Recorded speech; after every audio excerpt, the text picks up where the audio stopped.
Good mathematical morning. Okay, a little too much, sorry.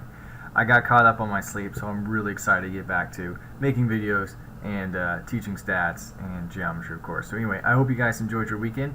If you guys were doing your assignments every day, then you got 3 days off. You didn't have to do anything, which is awesome. Some of you guys were frantically getting caught up, and others I had to call parents. So if you don't want me to call your parents every single weekend, I'll try to do it earlier, more like Friday. That way they can, get on you, ruin your entire weekend, take away your phone, stuff like that. Anyway, if you don't want that to happen, make sure you're staying caught up on the homework, and we won't have any problems. So yeah, let's get right into it. We are continuing on with talking about quantitative data. So quantitative data, unlike categorical data, usually deals with variables, and we use a lot of histograms with it. So we're going to look at different ways to summarize the center and the spread of a histogram with a 5-number summary, and also using a median as well. And then tomorrow we'll talk about mean and standard deviation, which is really, really important when we have unimodal and symmetric data. So let's do a little bit of review. So first thing is the difference between a stem and a leaf plot and a histogram is that a stem and leaf plot shows each datum, shows all of our data points, where a histogram we use for larger sets of data. So anywhere from 15 to 45, a data set of 15 to 45, we'll use stem and leaf plots or a dot plot. But a stem and leaf plot is the same as a dot plot, except stem and leaf plot's even better because it actually shows the data. So dot plots aren't used very often. And then a histogram is used for any larger sets of data more than 45, just as a general rule. But if you remember, those two are exactly the same, right? So it shows us the same overall shape of our distribution. The only difference is with the histogram is we don't see the actual data. It's just a quicker summary of a larger group of data. But if we have a smaller set, it's nice to have the actual individual data and to show that with a stem and leaf plot. The other thing is you notice that all these bins, all these bars are connected, unlike a bar chart. That's because they're connected, right? So it's the distribution of the entire range of all the values. I forget which one this one was. Oh, this is a number of states visited from last year. Anyway, so it's going to be, they're all separated into bins, and so that's why they're all going to be touching in this case. Alrighty. Okay, so describing a distribution, we can do the shape, the center, the spread, and the usual features. So shape is going to be the mode. So in this case, this is unimodal. So we're not counting every little single bar here. We're just looking at if it was a general shape, kind of like a mountain, would it have one peak or two peaks or multiple peaks? Okay, so in general, this has one mode, and the category with the most in it is going to be this category right here, whatever that value is. I don't even know what it's talking about. Anyway, and that would be the mode. In general, here we have two modes. It looks like we have a mode over here and a mode over here for blood pressure or something like that. It might be like a resting heart rate for males and females, where males are elevated higher than females in general. Typically, anytime we have bimodal data, most of the time it comes down to just differences between males and females. So like heights or even, yeah, so heights or blood pressure and birth weights and stuff like that. A lot of times that's when it's bimodal. It's because we're dealing with two different subgroups in the population, such as males and females. Okay, so kind of interesting.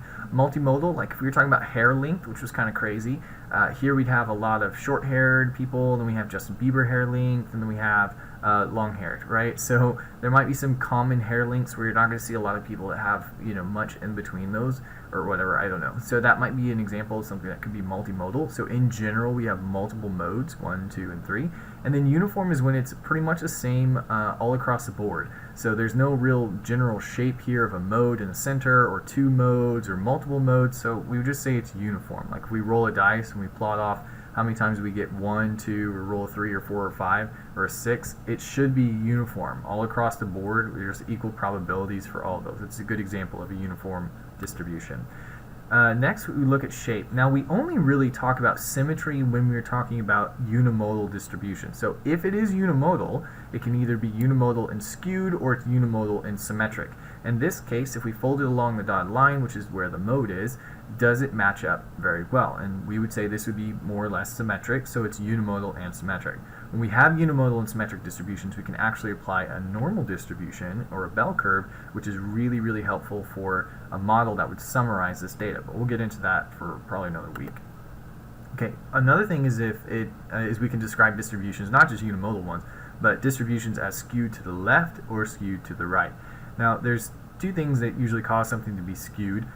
For one, there's usually a barrier or something that's kind of cutting it off so that it can't grow or get above a certain level or below a certain level.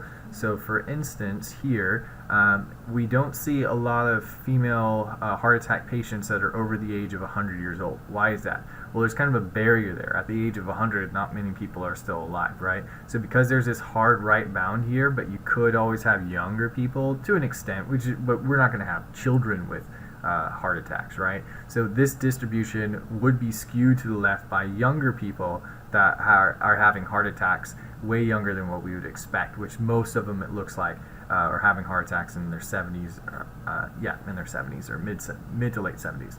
All right, same thing over here. This one's skewed to the right. The reason it's got a hard left bound here because you can't be charged less than $0 for your heart attack bill or whatever, your medical bill for your heart attack, right? But there are some people that have to stay a long time because maybe were in a coma or had to have an extended stay or something like that, or whatever the case was. This would be skewed to the right because it can always get worse with how much they charge you, but they can't charge less than $0. Okay, so a lot of times we have skewed distributions is because there's some sort of natural barrier as a right bound or a left bound, and then that causes the data to not be symmetrical because it's allowed to keep going. Okay, so for instance, if we were talking about hair links, our hair links might look something along the lines of this, where you can't have shorter than bald or buzz cut or something like that, but you can always have longer hair, right? And so, well, to an extent. So the distribution might be skewed to the right in that sense for the same reason, because we have a natural left bound and it can always get larger. Okay. Unusual features like outliers and gaps. Some of you guys kind of got these two mixed up, so I'm going to try to explain this one a little bit better this time. So outliers is when we have our group of data and then we have a set of data or maybe one piece of data that's all by itself and it's really far away from the rest of the data. Okay, the difference between an outlier and a gap is in between two groups of data. So it's not just an outlier over here like we have on this one. We have a large group of data and another large group of data, and then we have several gaps or bins in between the two groups of data where there is no data. So there's several spaces between two groups. So this would be called a gap, or over here this would be a potential outlier. We're going to learn how to calculate outliers today using interquartile range and left and right fence rules. So that's what I'm going to teach you today. Alright, so then the center, there are two different ways that we can measure the center with a histogram or for our distributions. We can either use the median or we can use the mean, which is the average.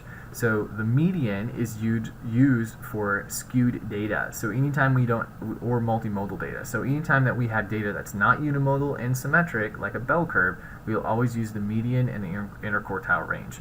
So it's kind of our default. We always kind of want to use the mean and standard deviation because then we can apply a bell curve, but a lot of times we end up having to kind of take a safe bet is we use the median instead and the interquartile range. A good example of this is that it's not really good to measure the growth of the economy based on average salary growth. We would instead look at the median American's salary or the median American income, right?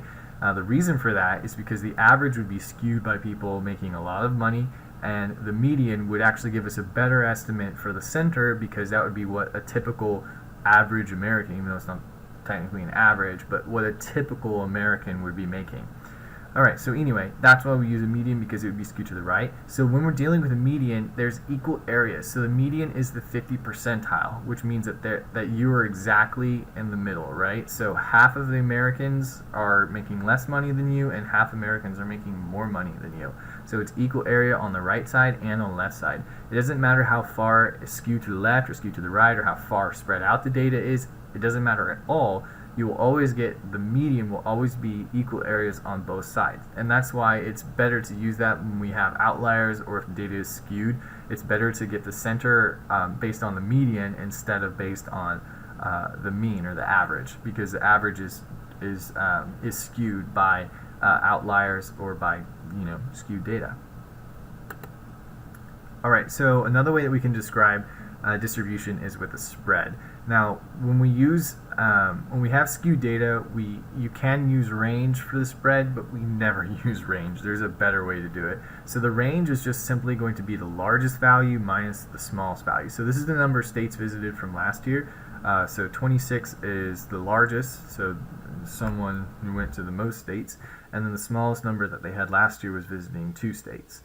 So maybe Oklahoma and Texas or something like that. So to calculate the range, we would take 26 minus 2, and that would be 24. So the total range of values is 24.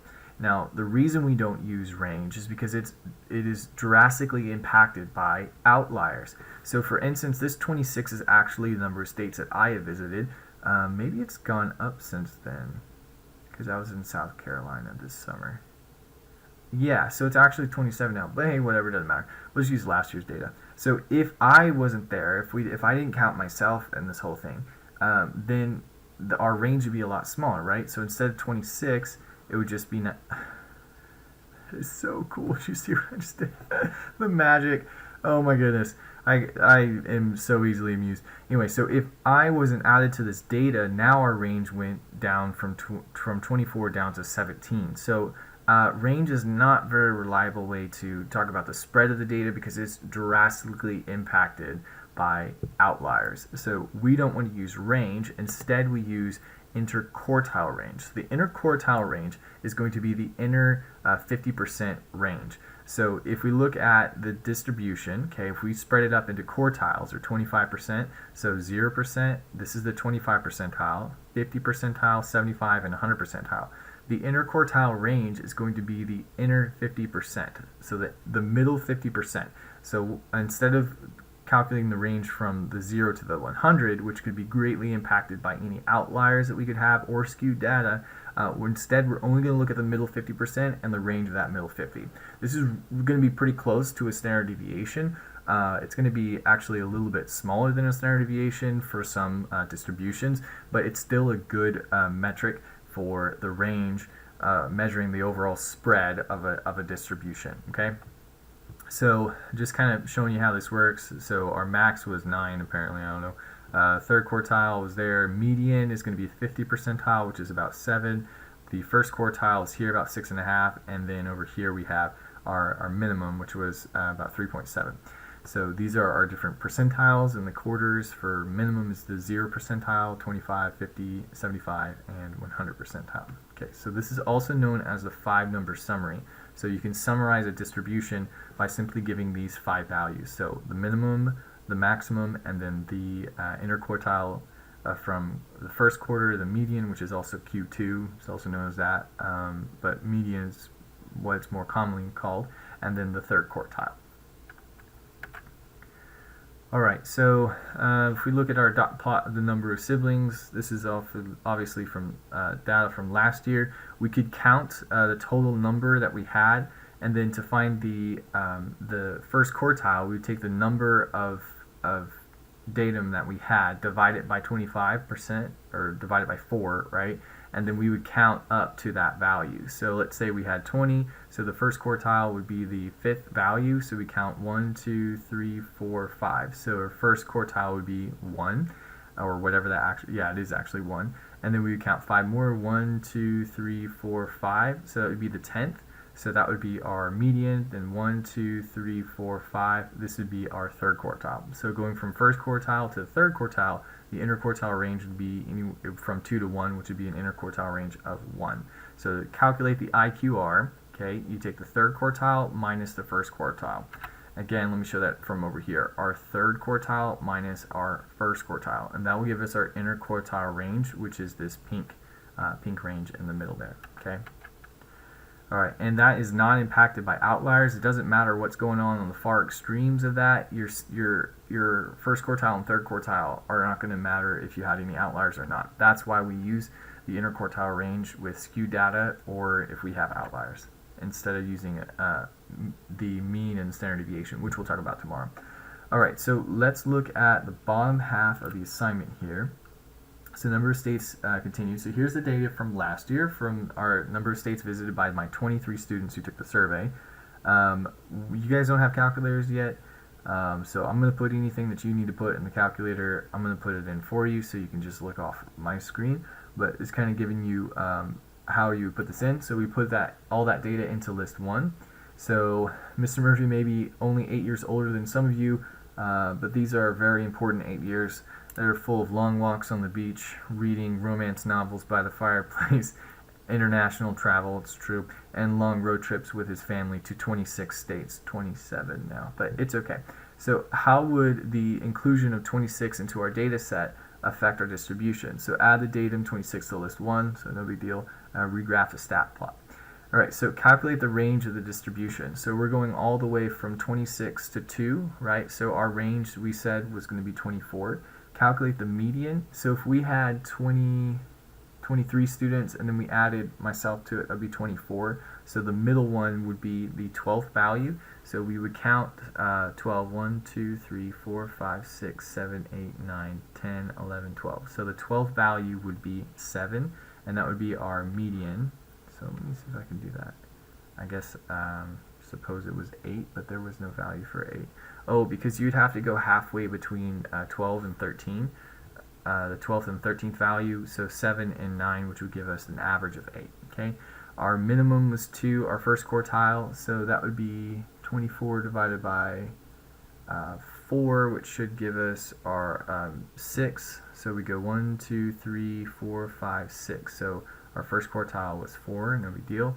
Our third quartile, so we're going to go 1, 2, 3, 4 beyond that, which should be 11. If that's 11.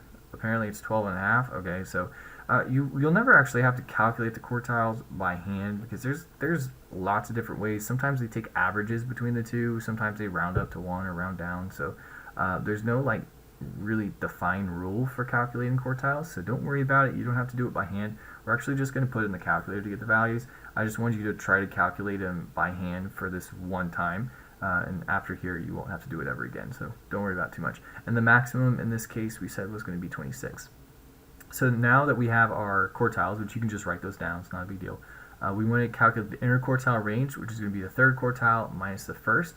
So 12 and a half minus 4, which is going to be, let's see, that's going to be 8 and a half, right? Okay, so interquartile range is 8 and a half. That's going to be our middle 50 here. And then calculate the left and the right fence. So this is going to be the important part. So on top of our histogram, we actually have our box plot here. So our box plot is our 5-number summary. So the whiskers here go out to the minimum and out to the maximum. But in this case, our graph showed us that this was actually an outlier. So the whisker only went to the next largest value that was not considered an outlier. And then the box itself shows the interquartile range. So this is the first quartile, this is the median, or the 50 percentile, and this is the third quartile, which is the 75 percentile. So the box plot here, modified box plot, is a summary of the actual data, which is shown by the histogram. So we can show the data using a stem and leaf plot or a histogram, but since this is less than 45, our data set's less than 45, we would prefer to use a stem and leaf plot like we've shown down here, and then we can summarize the distribution. So instead of seeing the actual distribution, we can just summarize it with this box plot here, which is kind of nice. So it shows we had an outlier, we have our maximum, our minimum, first quartile, median or second quartile, and our third quartile. Alright, so next what we want to do is calculate the left and right fence. So this is our this is how we figure out if we have any outliers. So these two equations for the left and right fence, they are on your worksheet. They're also known as the upper and the lower fence. And what I want you to think about is these are going to be the limits. Okay, so this is the smallest amount or the largest amount that we're allowed to have before it's called an outlier. So if it's beyond the fence, the upper or the lower fence or left or right fence, then we would be considering it an outlier. So I've got a really cool visual for you to see how this works as well. Okay, so in order to calculate the left fence, we take the first quartile minus 1.5 times the interquartile range. Now we said the interquartile range was 8.5. So what I'm going to do is I'm going to take 8.5, I'm going to multiply it by 1.5. So 8.5 multiplied by 1.5, and that's going to give us the width of our this 1.5 times the interquartile range. Okay. Now I'm going to take that value and I'm going to subtract it from the first quartile and add it to the third quartile. Okay, so this 12.5, that's going to be the length of this blue line here. So let me show you visually what's going on.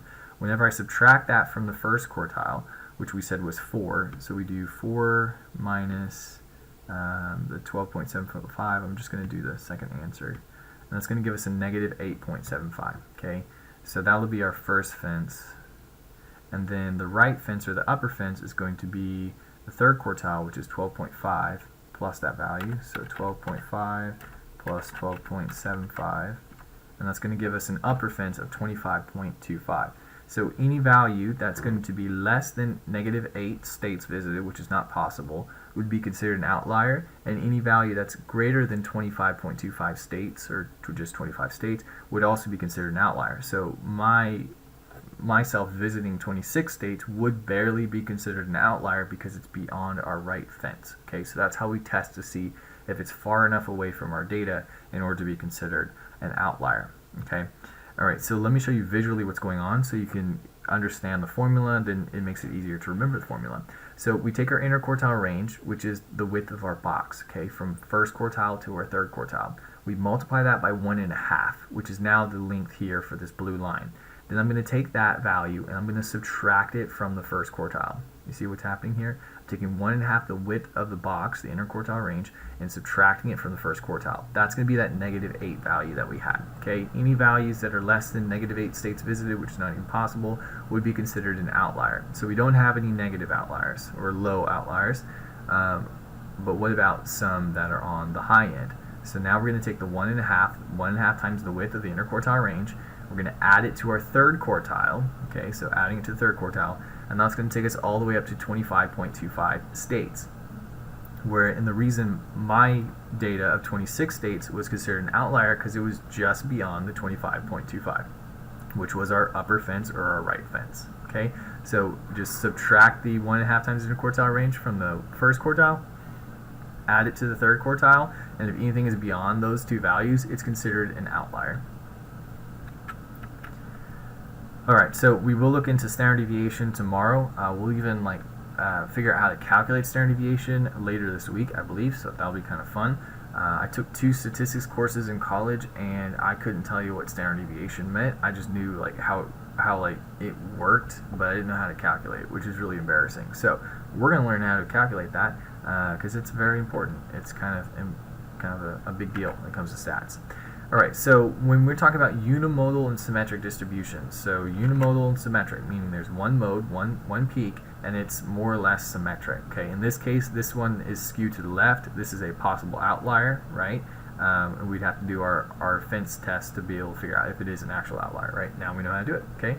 So on this one, if we use the mean or the average is going to be the balancing point. Okay, now the average is going to be skewed to the left by this data because the distribution is skewed to the left. Okay, so that's going to be pulling the average to the left by the skewed data. So the better method for measuring the center would actually be the median because this data is not unimodal and symmetric. Okay, so the balance of the histogram is the average, which we can use the average only when the data is unimodal and symmetric. Okay, when it's skewed or there are outliers, we have to use median and interquartile range. Okay, alright, so here's an example between the two. The median here is going to be about 7, where the mean is going to be slightly less than 7, I believe. Okay, so the balancing point is going to be slightly left to the 7 because the data is being skewed to the left. Okay, so it's pulling the mean a little bit to the left, where the median is going to be a better measure of the center, or the better measure of the center of the mode,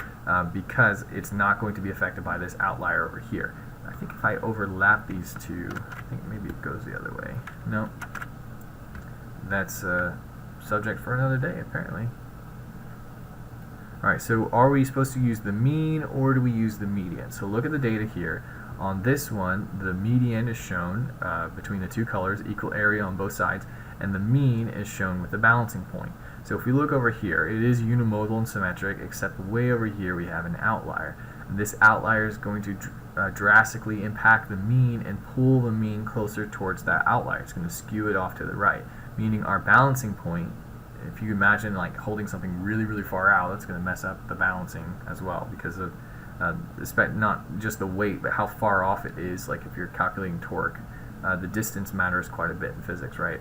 So we can't use the mean, we have to use the median in this case because it's not unimodal and symmetric, and mainly because we have an outlier over here.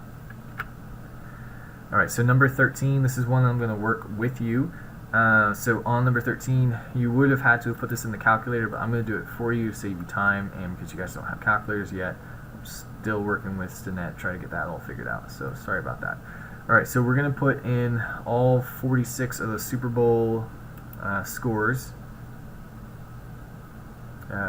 the combined score of both teams. Okay, so I'm going to put that in list 1, so stat, edit, and it's in list 1. If I go all the way to the bottom, you'll see that's 46, so there were 46 Super Bowl games that were recorded in the data, so I know that I didn't accidentally skip one.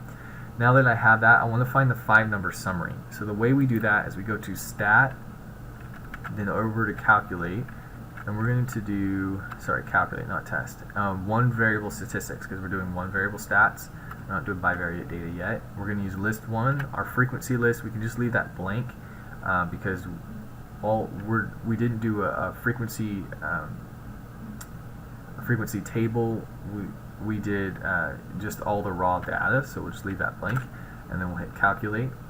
And if you look here, we have our x bar, which is going to be our mean. Then we have, I can't actually go up there, so I'll have to point them out to you. So the x bar is the mean. This is the sum of all the x values. This is the sum of the deviations squared, or sum of the x values squared. This is the standard deviation of x when we're using a sample, and this is the sigma of x, which is when we have the actual population. So there's even less variation when we have the whole population. I'll explain this stuff, of course, more later. N is our sample size, which in this case is 46. The minimum is 21, and that's where we get to the information we actually want. So just focus on this for today. Minimum, first quartile, median, third quartile, max. So we don't have to calculate those by hand, which is nice. The calculator will do it for you. So if you just want to write those down, so 21, 37, 45.5, 55, and 75 for our maximum. Now that you have that, you can actually go ahead and graph the rest of it out, I believe. If we want to see a histogram, I guess I will show you a histogram for that. So there's our lovely histogram, I believe. And how would we get that with the calculator to do that for us? We would go to second y equals, which is a stat plot. I have 2 of them on, so I'm going to turn them all off, which is the 4th option, and then try it again. So second stat plot, I'm going to turn one of them on, and I'm going to graph a histogram from list 1, that's fine, and then I'm going to hit zoom and 9, which is zoom stat. And so there's my histogram. Okay, that looks about the same. The only difference that I might see here, like if I hit trace, it's going to do a default window, and I want to change that default window so it matches up with what I have on my graph, which is going from 20 to 80 and going by 5. So I'm going to go to the window for the x minimum. I'm going to start it out at 20. The maximum I'm going to go up to 80, and my scale I'm going to go by 5s. You can leave the y scale alone, then just hit graph again, and now it should match up with what I have over here. So those are exactly the same, so we're good. And then once you have this, you can hit trace, and this will help you actually know where to put them. So the first one from 20 to 25 is going to be, there are 3 values for that. Then we have 2, and then 4, 8, 4, 8, 5, 5, 2, 4, a blank one of 0, which is not a gap because it's not separating two groups of data. It's just an empty bin, and then 1. And that's not necessarily an outlier. We'd have to test to make sure an outlier, and that's what we're going to do. Okay, so that's how we would do that, which is kind of nice. You technically can make the histogram just looking at the data, but you want to sort it first, and so that might be kind of a pain in the butt. So I did it for you. You can just fill it in, okay? All right, next thing we want to do is actually create the modified box plot. So I'm going to graph it on top of our original stat plot. So I'm going to go back to stat plot, turn the second one on, and then if I go down here to the 4th option, that's a modified stat plot, or modified box plot. Our X list is going to be list 1 still, so I'm going to do second 1. Our frequency list, I'm going to just delete that one, and then I'm going to use to mark our, oh, I have to do 1 for the frequency list, which is fine. It'll just multiply everything by 1. And then I'm going to mark our outliers if we have any with that dot. You can choose whatever one you want. And then I'm just going to hit graph again. And now it's going to graph it on top of, so we have our summary, our box plot, our 5-number summary on top of our histogram. So this is going to be our minimum, our first quartile, our median, our third quartile, and our maximum. And if you notice here, the maximum, they did not consider it an outlier. If it was an outlier, then there would be a dot there, just like we saw on the other one, okay? So that means that we know it has to pass our fence test, right? Our left and right fence, which if we did our left and right fence, again, calculate your interquartile range by Q3 minus Q1, multiply that by 1.5, okay? So we take the interquartile range times 1.5, we're going to subtract it from the first quartile, which is going to be there's no data left of our lower fence, right? It's not going to be negative, I don't think. And then add that value to our third quartile, and notice that we don't have an outlier because this datum is within that range. Okay, so you'll actually calculate the left and right fence to find those actual values, and then we know that we're not going to have any outliers because they're within our left and our right fence, or our lower and our upper fence. All right, I think that's everything that you need. I'll talk to Stinnett again. We'll try to work on getting you guys calculators and textbooks as soon as possible. So I'll see you guys later. I hope you have a good day. Bye-bye.